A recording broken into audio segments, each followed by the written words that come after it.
ክቡራና ክቡራት እንደምን ቆያችሁ እንደምን አረፈዳችሁ እንደምን አመሻችሁ የዩቲዩብ ገጽ ተከታታዮቻችን ዛሬም በቀጠሯችን መሰረት ተገናኝተናል። ክቡራና ክቡራት ሐሳብ አስተያየታችሁን ላኩልን፣ ላይክ በማድረግ ኮሜንት አስተያየታችሁን በመስጠት ተንብሳብ ሁሌ እንዳይለያችሁ ሐሳብ አስተያየቴን በመስጠት ወደ ዛሬው ምርጥ መረጃ ወስዳችኋለሁ። ክቡራን ተመልካቾቻችን ዛሬ ብዙዎቻችሁ የሚያስገርም ነገር ነው መነግራችሁ። በተለይ ኢትዮጵያ የምትባል ፕላኔት መኖሯን እስካሁን ብዙ መረጃ ያላችሁ አይመስለኝም እና እስቲ ኢትዮጵያ ስለምትባለው ፕላኔት ነው መነግራችሁ። አልፎ ተርፎ ደግሞ ለኢትዮጵያ የተሰጡ ሰማያዊያን አካላትን ጨምሬ ነው ዛሬ ምዳስስላችሁ። ብዙ ጥያቄዎች ስለዚህ ፕላኔት ቀርበውልኝ ነበርና ያንን ሁሉ መልስ ለመስጠት ነው ይሄን ፕሮግራም ያዘጋጀሁት። ምክንያቱም ብዙዎቻችን ማወቅ ስላለብን ነው። እንግዲህ በኮንስታሌሽን ደረጃ ኢትዮጵያ በሶስት ህብራተ ከዋክብት ተወክላለች ማለት ነው። ይሄን የምታውቁት ነው። አንድሮሜዳ ኢትዮጵያን ወክላ በጠፈር መዘርዝር ካታሎግ ውስጥ አለች። ካሲዮፒያ ንግስታችን ኢትዮጵያን ወክላ በጠፈር መዘርዝር ውስጥ አለች። ከአክናው ሳባና ከነክህቲ ካልንሶ በመቀጠል 19 ዓመት ኢትዮጵያን የመራች ናት። ሴፌውስ አለ፣ ንጉስ ሴፌውስ የካሲዮፒያ ባለቤት፣ እሱም በጠፈር መዘርዝር ውስጥ ሶስቱም ኪንግ ኦፍ ኢትዮጵያ፣ ኩዊን ኦፍ ኢትዮጵያ፣ ፕሪንሰስ ኦፍ ኢትዮጵያ በማለት ኢትዮጵያን ወክለው በ88 ህብራተ ከዋክብት ውስጥ ስማችንን በክብር መዝገብ ውስጥ አጽፈውልናል። ለዚህም ታላቅ ክብራችንን ምንቸራቸው ይሆናል። የዚህ ዘመን ትውልዶች ውለታን ረሳም ብለን እናስባለን። ሌላ ከኢትዮጵያ ታሪክ ጋር የተያያዙ ኢትዮጵያን ቡል የሚባለው ታውረስ፣ እነ ኦራዮን፣ እነ ሲሪየስ የአባይ ኮከብን ማንሳት እንችላለን። ሴተስ ዘኢትዮጵያን ሲሞንስተር ያሉት እነ ፕሊኒ ማንሳት እንችላለን። የኢትዮጵያ በራሪ ፈረስ ዊንግድ ፎርስስ ፍሮም ኢትዮጵያ ብለው የጠቀሱት እሱንም መጥቀስ እንችላለን፣ ፔጋሰስን። ነገር ግን እነሱን ሁሉ እናቆይና አሁን ግን ዛሬ የምንነጋገረው ስለ ፕላኔት ነው። በተለይ ስለ ማይነር ፕላኔት ንዑሳን ፕላኔቶች ነው ማነሳላችሁ። በንዑሳን ፕላኔቶች ውስጥ ኢትዮጵያ ተወክላለች፣ እንደገና ሌላ ተወክላለች፣ እንደገና ሌላ ተወክላለች። ይሄ ደግሞ በጣም አስደሳች ነገር ነው መነግራችሁ ክቡራን ተመልካቾቻችን።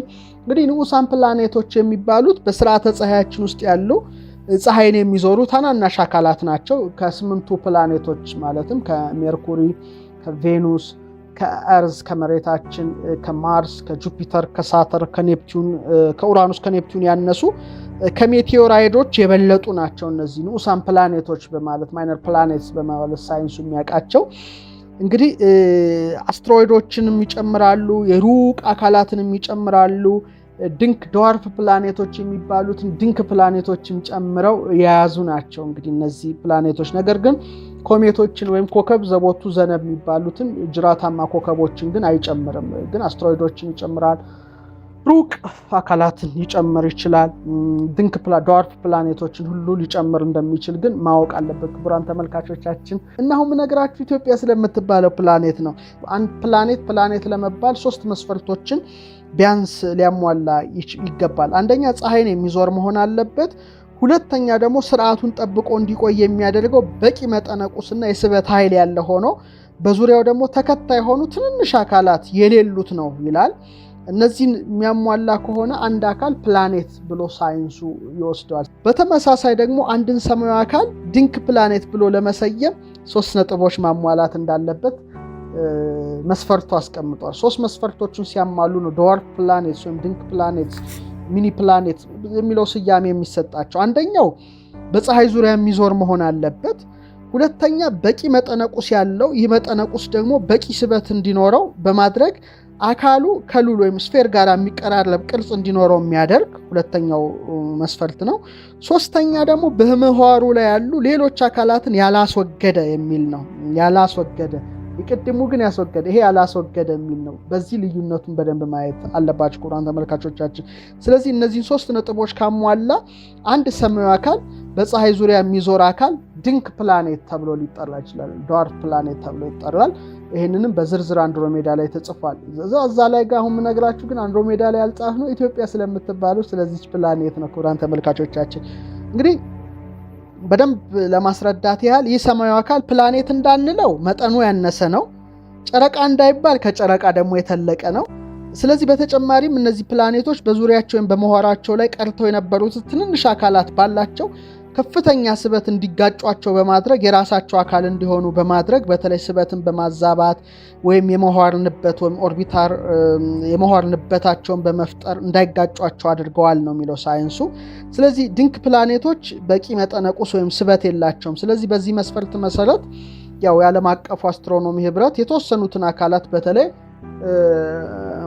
እንደ ጎርጎሮሳዊ ዘመን ቀመር 2006 ላይ ይመስለኛል 2006 ላይ ድንክ ፕላኔቶች ናቸው ብሎ አጽድቋል። አጠቃላይ በ2008 ዓመተ ምህረት ላይ 5 የሥርዓተ ፀሐይ አካላትን ድንክ ፕላኔት ብሎ አጽድቋል። እነዚህም ያው ሴረስ የምታውቁት ነው፣ ፕሉቶ የምናውቃት ነው ከፕላኔቷ ተወግዳውን ድንክ ፕላኔት የተባለችው ናት። ኤሪስ ነው፣ ሌላኛው ሃውሚያ ነው፣ ሌላው ሜኪማክ ነው እና ሜክሜክ፣ ሃውሚያ፣ ኤሪስ፣ ፕሉቶ፣ ሴረስ ስክሪኑ ላይ የምትመለከቷቸው እንግዲህ እነዚህ ድንክ ፕላኔት ብሎ 2008 እንደ ጎርጎሮሳዊ ዘመን ቀመር የሳይንሱ ማህበረሰብ አጽድቋታልና ድንክ ፕላኔቶች የሚለው ቃል ጥቅም ላይ የዋለው 2006 ዓመተ ምህረት ላይ ነው። በተለይ ከኔፕቲዩን ቀጥሎ ባለው ሰፊ የሥርዓተ ፀሐይ አካል ውስጥ ፕሉቶን የሚመጣጠኑ አካላት ያው በተደረገው ሰፊ ምርምር ተገኙ። ሶስቱም ከዚህ በፊት ለፕላኔት መስፈርትነት ጥቅም ላይ የዋሉ ህጎች ላይ ስራ በዋሉበት ጊዜ ነው። ሌላው ከአምስቱ ድንክ ፕላኔቶች በተጨማሪ ከ40 እስከ 50 የሚደርሱ ድንክ ፕላኔቶች ሊኖሩ ነው እንደሚችሉ ነው ሳይንሱ ያረጋገጠው። በተለይ ኩፐር ቤልት የምንለው የኩፐር ቀበቶ በሙሉ ቢዳሰስ ቁጥራቸው 200 ይደርሳል። ከኩፐር ክልል ውጪ ደግሞ ቢወሰድ እስከ 10,000 የሚደርሱ ድንክ ፕላኔቶች አሉ። 10,000 10,000 የሚደርሱ ድንክ ፕላኔቶች አሉ። እንግዲህ ይሄ መታወቅ አለበት። ስለዚህ ድንክ ፕላኔት ለመባል መስፈርቱ ምንድነው?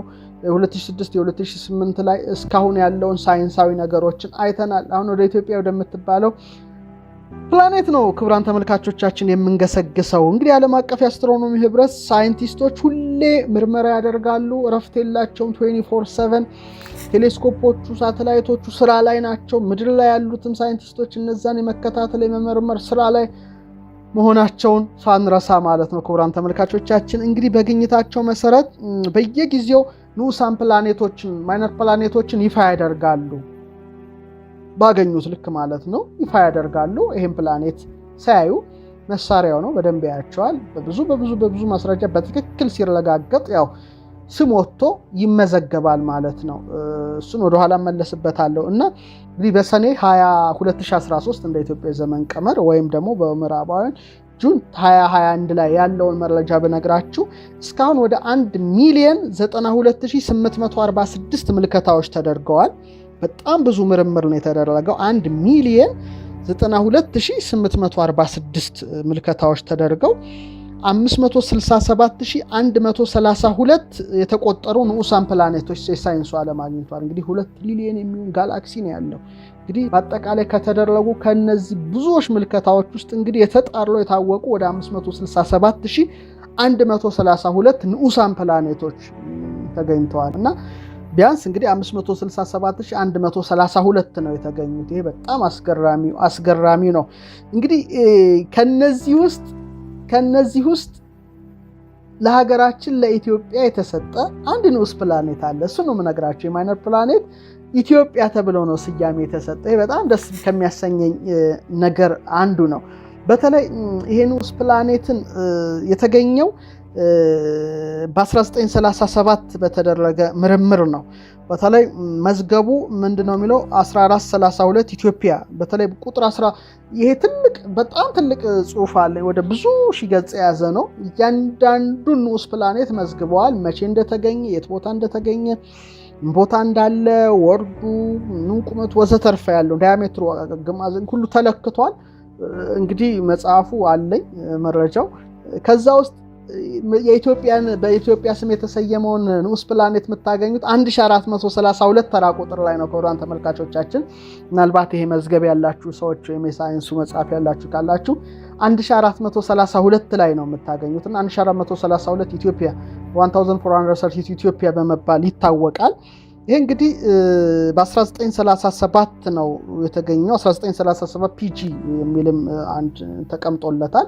ይህንን ያገኘው በተለይ ሲ ጃክሰን ነው። ጆሃንስበርግ ላይ በነበረው ትልቅ ምርምር ለው ኦገስት መጀመሪያ ላይ ኦገስት 1 ላይ በተለይ በ1937 ይሄንን ንዑስ ፕላኔት አገኘ። ፕላኔቱ ደግሞ ኢትዮጵያ ተብሎ እንዲሰየም ተደረገ እና ስሩ ላይ ክቡራን ተመልካቾቻችን እንደምታዩት ምን ይላል?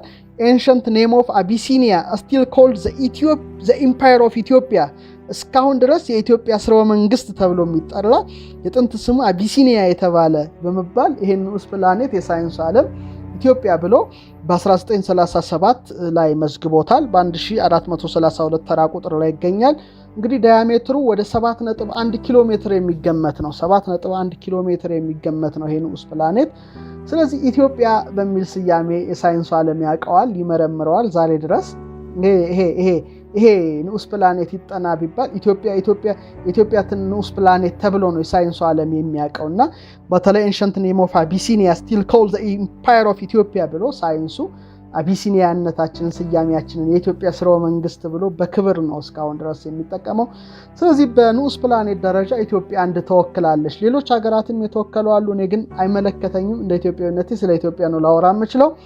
ስለዚህ ክቡራን ተመልካቾቻችን በኮንስታሌሽን ደረጃ አንድሮሜዳ አለችን፣ ካሲዮፒያ አለችን፣ ሴፊዮስ አለችን። የሳይንሱ ዓለም የመዘገበው የሚያቀው ያረጋገጠው በንዑስ ፕላኔት ደረጃ አንድ አለን። ይሄ በጣም የሚያስደስት እንደው በእውነት ስንሰማም በጣም በእውነት ክብራችን በዚህ ደረጃ በመላው ዓለም የሚታወቅ መሆኑን ሳይ እጅግ በጣም ደስ ይለኛል። ሌላው በጣም የሚያስደስተው እኔ በህይወት ዘመኔ ማለት ሁላችንም ተወልደናል፣ አድገናል፣ እዚህ ደርሰናል። በጎ ነገር እንዳቅማችን ሁላችንም ሞክረናል። ነገር ግን በህይወቴ ካየኋቸው ከተደሰትኩባቸው ከምደሰትባቸው ነገሮች አንዱ እኔ ራሴ ተሳታፊ ሆንኩበት አንድ ስራ ደግሞ በዚህ ዘመን መሰራቱ በበለጠ ደግሞ የሚያኮራኝ አንድ እውነት ነው። ይህም ደግሞ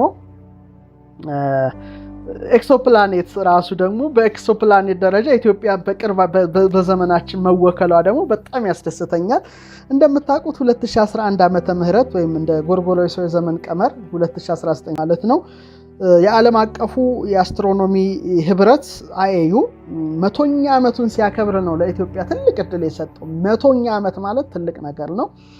በቃ የጥንት ታሪካችን እንድናስብ፣ ወደፊት እንድንገሰግስ፣ በጥበብ እንድንላቀቅ ከምድር ሐሳብ ወጥተን ሰማዩንም ማንጋጠጥ እንደ አባቶቻችን እንደ አያቶቻችን እንደ ቅድመ አያቶቻችን እንድንሄድ ትልቅ አደራ ነበር የሰጠን። አደራውም በአግባቡ ተወጥተን እያየን ነው። እውነት ነው፣ በዚህ አልጠራጠርም። በዚህ በጣም እኔ ትልቅ ክብር አለኝ ለእናንተ። ምክንያቱም ለምሳሌ ፉልሙን ሙሉ ጨረቃ የግንቦት ጨረቃ ወደ 800 በላይ ጨረቃዎች ነው ፎቶ አንስታችሁ በፌስቡክ ላይ የላካችሁልኝ። ስለዚህ ዓለም አቀፉ አስትሮኖሚ ህብረት ወይም ሰማዩን እንደ አያቶቻችሁ ተመልከቱ ያለውን ነገር በአግባቡ ተወጥተናል ማለት ነው። እየተወጣን ነው። እዚህ ክብር አለኝ ለዚህ ዩቲዩብ ገጽ ተከታታዮቻችን ለሁላችሁም ማለት ነውና ትልቅ እድል ነበረ ለኢትዮጵያ የሰጠው። እንግዲህ ይሄ IAU የሰጠን እድል ምንድን ነበረ? የአንድ ኮከብና የኤክሶፕላኔት ስያሜን ኢትዮጵያውያን ያውጡ የሚል ነው። በእውነት እድሉን የሰጠው ይሄ እድል ለሁሉም ይሰጣል። አፍሪካ ሀገሮች የተሰጣቸዋል፣ አያስደንቅም። የኛ ግን የሚያስደንቀው ምንድን ነው? ወይም ይሄ ኤክሶፕላኔትና ይሄ ኮከብ የተገኙት ምን ውስጥ ነው? አንድሮሜዳ ህብረ ኮከብ ውስጥ ነው። እና በጣም ያስደስተው አጋጣሚ ይሄ ነው። እንግዲህ የዓለም አቀፉ የአስትሮኖሚ ህብረት አደራውን ሲሰጥ ይሄን ሁሉ ጥንታዊ ታሪካችንን ያውቃል። እነዚህን በንዑስ ፕላኔት ደረጃ ኢትዮጵያ መሰየሟን የራሱ ነው የሚያውቀው። አንድሮሜዳ፣ ካሲዮፒያ፣ ሴፊዮስ የኢትዮጵያ ጥንታዊ ፍልስፍናቸው ምርምራቸውን እስከ ግብፅ ድረስ አስተማሪ እንደነበሩ ኢትዮጵያውያን ይሄ በመላው ዓለም የሚታወቅ እውነት ነው።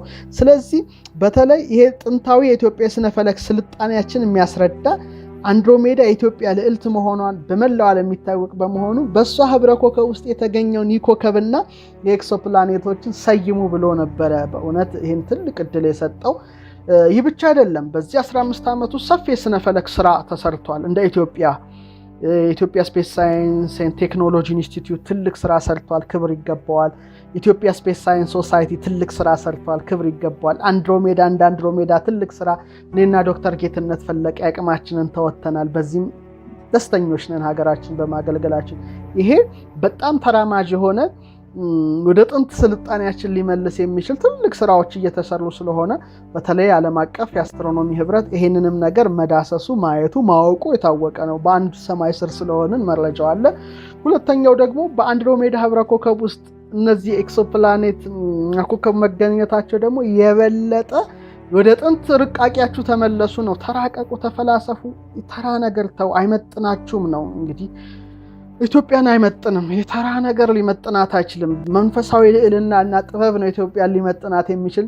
ወደፊት ግን ኢትዮጵያውያን ጥበበኞች ብቻ የሚረማመዱባት ታላቅ ሀገር እንደምትሆን ሙሉ ተስፋ አለኝ።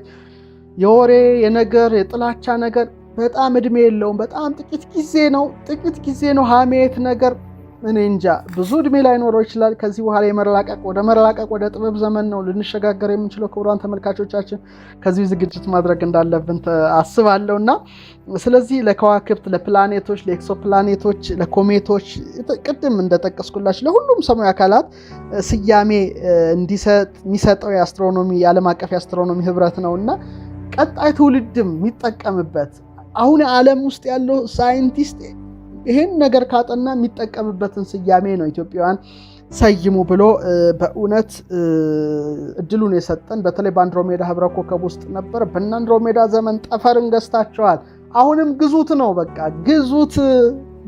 መጪው ዘመን የእናንተ አይነት ነበረ። እንግዲህ ይሄን እድል ሰጠን። በተለይ ኮከቡ HD 16-17-5 ነው የሚባለው። ከኛ በ196 የብርሃን ዓመት ርቀት ላይ ነው የሚገኘው። መጠነቁሱ ደግሞ ፀሐይን 1.34 እጅ ነው ከፍታው። ራዲየሱ ደግሞ የፀሐይን 1.7 እጅ እንደሚበልጥ ነው ሳይንሱ የሚናገረው። ውጫዊ ሙቀቱ ደግሞ ወደ 6000 ኬልቪን ነው። በጣም ብሩህነቱ ደግሞ ወደ 3.3 እጥፍ ነው ከፀሐይ እንደሚበልጥ ነው ሳይንሱ ዓለም ያረጋገጠው። ኮከቡን የምትዞረው ደግሞ ኤክሶፕላኔቷ HD 16-17-5b ነበረ የምትባለው። እንግዲህ በመጠነቁስ ከጁፒተር 4.8 እጅ ነው ኤክሶፕላኔት የምትበልጠው። በኮከቡ ዙሪያ የምትዞር ነው በቅድም በጠቀስኩላችሁና አንዴ ለመዞር ወደ 2.73 ዓመት ይፈጅባታል እና ከኮከቡ ያላት ርቀት ወደ 2.2 አስትሮኖሚካል አሃድ ነው ስክሪኑ ላይ የምትመለከቱት ክቡራን ተመልካቾቻችንና እነዚህን ሰማያዊ አካላት ሰይሙ የሚል እድል ነው የሰጠን። እንግዲህ እንደምታውቁት ከዚህ በኋላ እንግዲህ በኢትዮጵያ በፕራይም ሚኒስቴር ኦፊስ ያው ታዘዘ ስያሜ እንዲሰጥ ኮሚቴ መዋቀር ነበረበት። IAU የሚያውቀው IAU የፈቀደው ኮሚቴ። ስለዚህ ከኢትዮጵያ ስፔስ ሳይንስ ሶሳይቲ፣ ከኢትዮጵያ ስፔስ ሳይንስ ኤንድ ቴክኖሎጂ ኢንስቲትዩት፣ ከአንድሮሜዳ እኔም ዶክተር ጌትነት ፈለቀም አብረን የተሳተፍንበት ትልቅ ኮሚቴ ተዋቀረ። ኢንተርናሽናል አስትሮኖሚካል ዩኒየን ዓለም አቀፍ የአስትሮኖሚ ህብረት ያው አፕሩቭ አደረገው፣ አጸደቀው ሁሉንም ስለሚያውቅ። ከዛ በኋላ ያው ህዝቡ ብዙ ቮት አደረገ። ብዙ ስሞች ነበር የተላኩት፣ በጣም ብዙ ስሞች። እንግዲህ የተላኩትን 10 ስሞች የግዴታ መላክ ነበረብን ለኮከቡና ለኤክሶፕላኔቱ። እንግዲህ ከተላኩት ብዙ 10 ስሞች ቶፕ 10 ስሞች መካከል HD 16-17-5 ለተባለችው ኮከብ IAU ቡና የሚለውን ስም አጸደቀ። በጣም የሚያስደስት ነው። ቡና ተብላለች እና ኮከቧን የምትዞራት ደግሞ ኤክሶፕላኔት ደግሞ HD 16-17-5b የተባለችው ግን አቦል ተብላ ደግሞ እንድትጠራ እንግዲህ ከ10ሩ ስሞች IAU ሁለቱን ስሞች መርጦ አሁን ባለንበት የዛሬ ዓመት ያለፈው ዓመት ማለት ነው በጣም በሚገርም መልኩ ቡናና አቦል የሚል ሁለት ሰማያዊ አካላት ኢትዮጵያ ወክለዋል ማለት ነው። ስለዚህ ዛሬ እችን ኮከብ በአንድሮሜዳ ህብረ ኮከብ ውስጥ የምትገኘውን HD 16-17-5b የተባለችውን ኮከብ ማጥናት የሚፈልግ ማንኛውም ሳይንቲስት HD 16-17-5 አይልም፣ ቡና ብሎ ነው የሚያጠናት። ኤክሶፕላኔቷን ደግሞ አቦል ብሎ ያጠናታል እና በጣም በዚህ ደስተኞች ነን። IAU ለሁላችንም በተለይ ይሄን ስራ ስንሰራ ነበር ነው ዓለም አቀፍ የአስትሮኖሚ ህብረት የምስጋና ደብዳቤ የምስጋና ሰርቲፊኬት ሰጥቶናል። በዚህም ከልባችን እናመሰግናለን። ለሀገራችን ለኢትዮጵያ በኢትዮጵያ ስፔስ ሳይንስ ሶሳይቲ ኤንድ ኢንስቲትዩት ያሉ ኢትዮጵያ ስፔስ ሳይንስ ሶሳይቲ እኛም እንደ አንድሮሜዳ ለሀገራችን በጎ ነገር ብለናል ብለን እናስባለን። እኛ በተሳተፍንበት ህዝቡ ደግሞ ቮት አድርጎ በጸደቀው እንግዲህ ቡናና አቦል የሚል በቃ ደስ የሚል ኢትዮጵያዊ ስያሜ ምንም ነገር የሌለበት የኢትዮጵያን የቡና እንትን መገኛነቷን ይሄን ነገር በተለይ የሚገርም ነው። እንደውም አቦል የሰባ ሰገል አንዱ ስሙ ነው የሚሉ አሉ። ወደዛ ዝርዝር ውስጥ አልገባም። ለማንኛውም ግን ክቡራን ተመልካቾቻችን ኢትዮጵያ እንግዲህ በሰማያዊው ካርታ ላይ በስነ ፈለኩ አጠቃላይ መዝርዝር ውስጥ ወይም ካታሎግ ውስጥ ስሟ በዚህ መልኩ በደማቅ ቀለም የተጻፈላት ድንቅ ሀገር ናትና እንግዲህ ነገር ግን ስርዓተ ትምህርታችን እነዚህን ሁሉ ነገር ደብቆብናል። ለምን እንደሆነ አልሐቅም። እነዚህን ሁሉ ኢትዮጵያን ነገሮች ድብቅብቅ አንድ ቦታ ላይ አታገኟቸውምና ወደፊት ግን የሚነሱ ትውልዶች እነዚህን ሁሉ አሁን ያሉትም ሳይንሱ የሚያውቃቸውንም ወደፊት መታወቅ የለባቸውን ሁሉ ቆፍራችሁ እንደምታስተካክሉት ሙሉ እምነት አለኝ። እንግዲህ በአይምሮ ቅኝ መገዛት ነፃ በምንወጣበት ጊዜ ማለት ነው። ይሄንን መረዳት ይገባናል። ክቡራን ተመልካቾቻችን በጣም ምርጥ መረጃ ነበረ ስነግራቸው የነበረው። ከልብ ወዳቸዋለሁ፣ አከብራቸዋለሁ። ስለዚህ አንድሮሜዳ፣ ካሲዮፒያ፣ ሴፊዮስ ሮያል ፋሚሊስ በኮንስታሌሽን ደረጃ ኢትዮጵያ የሚለውን የከበረ ስም ጠፈር ላይ ያጽፈውልናል። ለዚህም እናመሰግናለን። 4000 ዓመት ወደኋላ ተመልሰን እንደገና ደግሞ ቀደም የጠቀስኩላችሁ ማይነር ፕላኔት ዲያሜትሯን ነግሬያቸዋለሁ። ኢትዮጵያ ተብላ ተሰይማለች። በእኛ ዘመን ደግሞ ቡናና አቦል ብለን አንድ ኮከብና አንድ ኤክሶ ፕላኔት አሰይመናል። ክቡራን ተመልካቾቻችን ይሄ ሁሉ የኛ ታሪካችን ነው፣ ክብራችን በመሆኑ በእጅጉ ልትደሰቱ ይገባል። ሰፊ እውቀት እንዳገኛችሁ፣ ጥያቄዎቻችሁ እንደተመለሱ ሙሉ እምነት አለኝ። ከልብ ወዳችኋለሁ፣ አከብራችኋለሁ። በሌላ ጊዜ ደግሞ ምርጥ ነገርን ይዤላችሁ ቀርባለሁ።